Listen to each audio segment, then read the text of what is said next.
thank you, Mia, and I'll hand the floor over to you. Thank you. I don't have any slides either, so you just get to see me. And I will point here. I am actually in Maine right now. I'm at my sister's house dog sitting for the next week while she goes off with her family on vacation. So if you hear dogs, this is why. They're not used to me being here. But I'm going to talk to you, I guess, a little bit about Concordia and some of the things that we're doing there in relation to games. And so I've been at Concordia just over 10 years now. I got there in the fall of 2011, and which, God, it feels like a long time now. So there's been games initiatives at Concordia for a while, even before I got there. TAG is the most well-known, the Center for Technoculture, Art and Games, which was housed under Hexagram and now is also part of Milieu, a larger initiative at Concordia. And it's really a truly interdisciplinary center because we're scattered across multiple faculties and departments at Concordia. I'm not sure that any one unit has critical mass apart from maybe design and computation arts because they do a lot of the production side of things. But we do draw from all aspects of the university, and it's mainly research creation focused, and there's a lot of faculty as well as mainly graduate students who are part of the center and doing a lot of things related to games. And so I thought I would just mention a few of the projects that folks have been working on to give you a sense of the flavor of what we do, and then either in the Q&A or later you can ask me about them. So in the interest of self-promotion, I will go with a game that I just released with some graduate students a couple of weeks ago. And it is called It Comes in Waves. We have promotional sanitizer bottles. We started the game a bit more than a year ago now. And I had a Shirk Insight grant to study a socioeconomic class and video games. And this was to look at how class is both represented in games in terms of narratives and mechanics, how players from different social classes, have access to games or interests in games that might vary, and also looking at the industry. And so we had started looking at games themselves, and there's not a lot of study actually of class in games, so it's a wide open field. And we were doing that for about a year when the pandemic hit, and we went into lockdown, and there was a lot of talk in the media about, suddenly either working from home, or if you were an essential worker, you continued going to your workplace, and who was an essential worker. And there was a lot of focus on medical people or people working in care facilities, and especially in Quebec, if you were aware of like the media at the time, there was a lot of concern for care homes, CHSLDs, where there were suddenly staff shortages. The infection had gotten in, and a lot of people were getting sick and dying, and the situation, there was a lot of chaos. And so with my team of graduate students, we thought about what would it mean to be an essential worker in these spaces, to have to go in. You're not necessarily a well-paid person. Maybe you have part-time jobs at different, care facilities. So you can't really quit or work from the comfort of your home, and what might that look like? And so we created, we're calling it a prototype. It's 3 to 4 days of basically the first few months of the pandemic. And you play as Beatty, who's a care worker at 2 different facilities. And you have choices about, like what she can do and what she can't do. And so it's not really to give you a sense of what it's really like to be, a care worker or an essential worker, but to think about how people's agency can be limited because they're in different situations, because they're in different social classes. And if you're interested, I also have stickers. I'm happy to mail them to anybody who would like. And the game is available for free on itch.io. But like I said, this was a game that we created as a way to think through, how people's different social class might impact their experience of the pandemic. And, it's obviously something that's still going on. And I did that with 4 graduate students: Courtney Blammy, Michael Ian Torno, Lynn Dwyer, and Tamiris Lucas. Some other projects coming out of TAG. there's been an ongoing podcast series looking at the role that humor plays in games, where it's Scott DeJong, Mark Lajeunesse, and Andre Zanescu have been interviewing various experts, both on games and on humor, to think about, what are the uses of humor in games, how does it succeed, how does it fail, are there limits, to what you can successfully do with humor, are there things you shouldn't do? And so they've done at least 6 or 7 episodes of their podcast, and I think they're working on a second season now.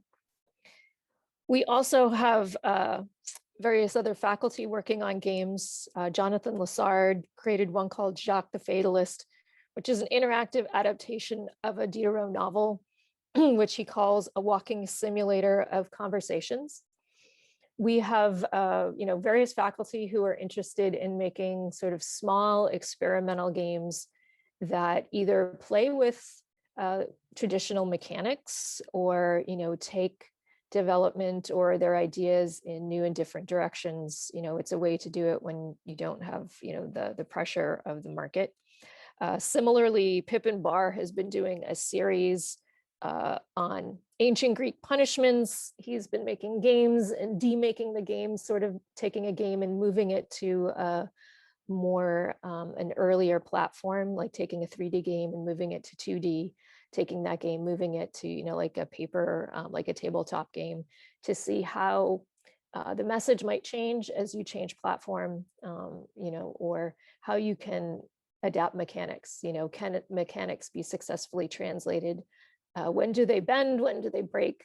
And how does that change the message of the game? A few years ago, one of my former graduate students, Maze Longboat, did a game called Terra Nova.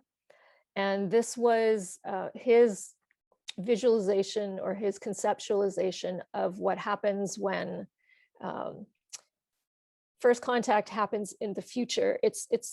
It was also, he was working with Jason Lewis for the Initiative for Indigenous Futures, thinking about what are ways to think about, Indigenous people or Indigenous culture apart from like these images of the past that we tend to fall back on. And so his idea of a game was based on, the Earth had become unlivable. Most of humanity had left in spaceships. A few had stayed behind. And then, thousands of years later, a spaceship comes along. And, humanity has drifted apart in terms of what, the culture, how they look, how they interact with things. And suddenly, it's sort of reimagining what a first contact scenario might look like. And his goal was to have his team of developers be at least 50% Indigenous. And, he got some grants and produced that as part of his research creation project for his thesis. Lynn Hughes and Bart Simon have been working with collaborators in London and elsewhere, thinking about the role of liveness in games and the role, the links between video games, LARPs, live action role plays, and theater, and thinking about like how different concepts or traditions could move between them. And sort of coming out of that, one of their RAs, Jody Allen, created the game Jungle Jigsaw, which is a single player dance puzzle game using the Kinect. And let's see, I mean, lots of our graduate students are using these, using their projects as part of their research creation, like theses or dissertations. Jess Rowan Marcotte just completed a series of these types of games for their dissertation on hybrid game design. And one of the challenges of all of these projects, and something that I think a lot of folks at TAG and at Concordia have been thinking about, is how to document these processes, how to analyze them. One of the central questions, I think, is how do you determine what success means for this type of game, right? Is it because you're not worried necessarily about sales? Are you thinking about, your audience? Are you trying to provoke some kind of reaction? Are you trying to get them to change their mind about something? How would you know when that's happened? Is it more about, the designer's intent? So I think Like that's been a question that's foregrounded a lot in the work that comes out of Concordia. And also, how do you document these processes? Because, it can, especially if you're working across multiple formats, if you're doing digital as well as physical, like card games or tabletop games, these things are not necessarily easily stored or stored together so that people can find them, or even documenting the design process carefully and critically so you can think through afterwards, how did I get to where I am? And because it can seem very much at the end like a linear process, but of course it isn't, and there's many fits and starts along the way.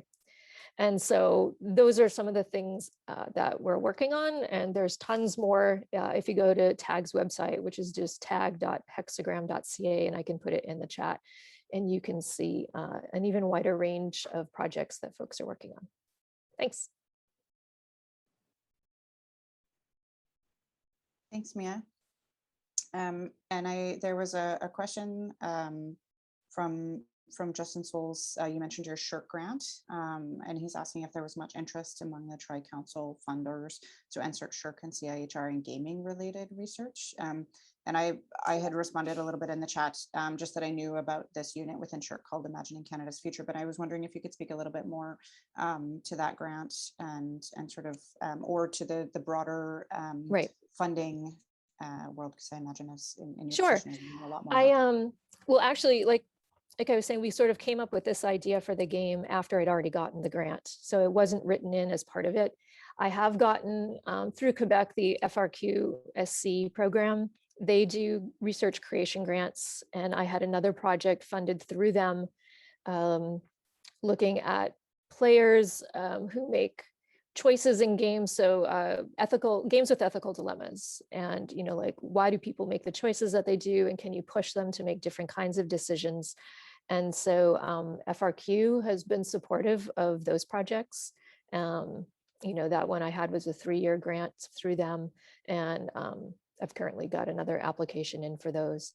And I would say that the SHIRK, like the Insight grants, have been generally welcoming of games related research at large. In addition to the socioeconomic class and games project, I had one that was on streaming and gameplay and looking at micro streamers. So not the folks who stream to thousands or millions of folks, but the people who stream to 5 or 10 people, or sometimes even nobody at all. And I'm finishing up with 2 graduate students a book. We just got a contract with MIT Press to write that up.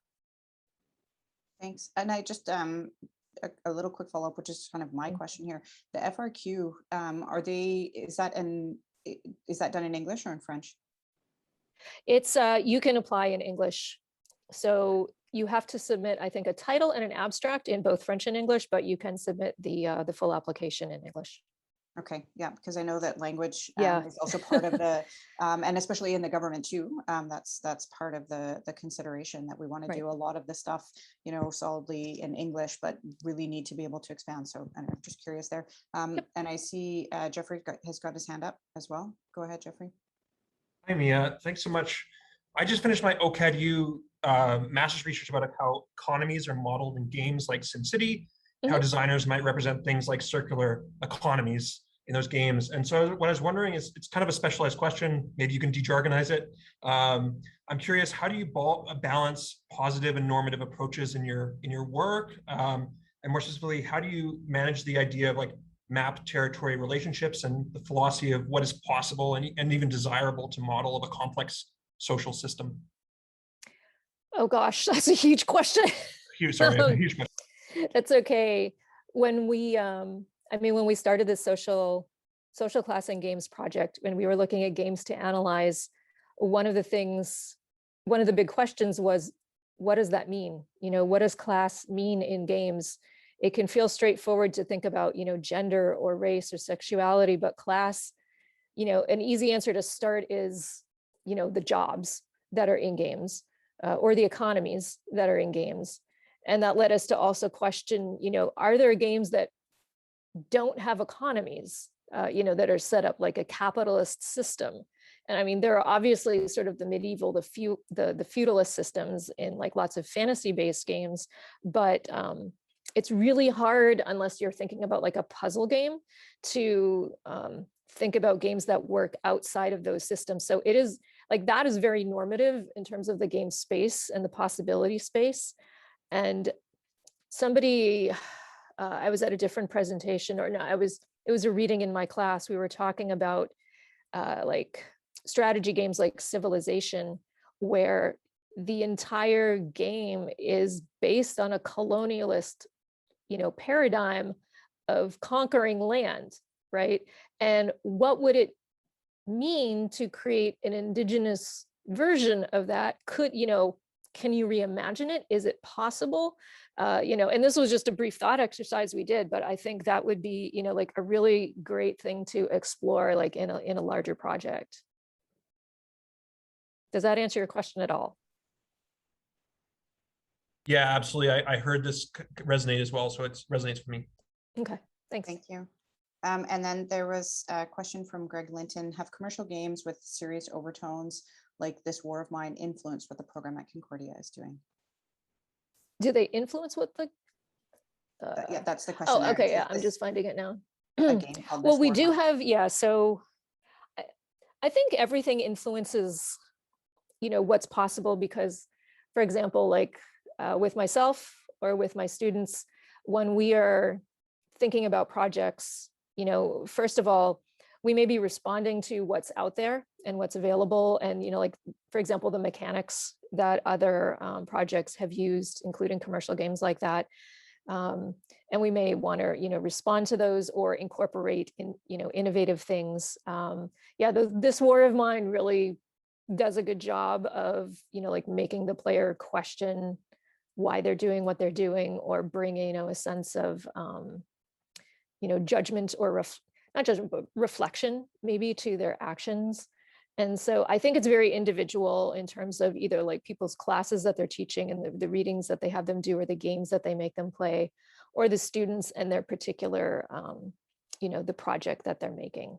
And, like it's kind of like with a traditional thesis, you do your literature review and you're filling a gap or you're reacting to literature. And, with game creation, you have to look at the game space around you, to see, what are other folks doing, and is there a gap for you, or are you, responding back to, games that maybe you see as problematic, or that you want to like push forward what they've been trying to do. Thanks. And there's also a question here. The idea of building a game around or involving Aboriginal or First Nations brings up an interesting point around involving populations that may not be familiar with gaming.